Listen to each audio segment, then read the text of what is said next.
Hello everyone, പുതിയൊരു വീഡിയോയിലേക്ക് എല്ലാവർക്കും സ്വാഗതം. അപ്പോൾ ഇന്ന് നമ്മൾ നോക്കാൻ പോകുന്നത് സിനിമ തുടങ്ങാൻ ഇനിയും ധാരാളം സമയമുണ്ട്, കാറിൽ ധാരാളം സ്ഥലമുണ്ട്. അപ്പോൾ ധാരാളം എന്ന മലയാളം വേർഡ് എങ്ങനെയാണ് ഇംഗ്ലീഷിൽ പറയുന്നതെന്ന് ഈ വീഡിയോയിലൂടെ നോക്കാം. So without wasting time, let's begin. Cinema തുടങ്ങാൻ ഇനിയും ധാരാളം സമയമുണ്ട്. There is plenty of time before the movie starts. There is plenty of time before the movie starts. കാറിൽ ധാരാളം സ്ഥലമുണ്ട്.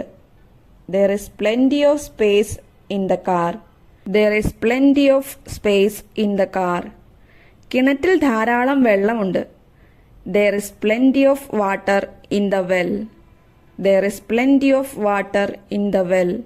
ഇന്ന് ധാരാളം വെയിലുണ്ട്. There is plenty of sunshine today. There is plenty of sunshine today. പാത്രത്തിൽ ധാരാളം അരിയുണ്ട്. There is plenty of rice in the container. There is plenty of rice in the container. ഓൺലൈനിൽ ധാരാളം വിവരങ്ങൾ ലഭ്യമാണ്. There is plenty of information available online. There is plenty of information available online. ചെയ്യാനായി ധാരാളം ജോലിയുണ്ട്.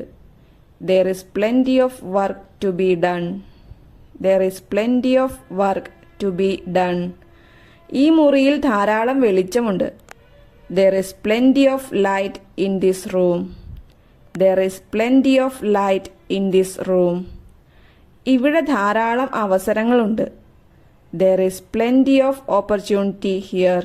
There is plenty of opportunity here. എല്ലാവർക്കും മതിയായ ഭക്ഷണമുണ്ട്. ഇതെങ്ങനെ പറയാം? Comment below. അപ്പോൾ ഇന്നത്തെ വീഡിയോ ഇത്രയേ ഉള്ളൂ. വീഡിയോ ഇഷ്ടപ്പെട്ടാൽ ലൈക്ക്, ഷെയർ ആൻഡ് സബ്സ്ക്രൈബ്.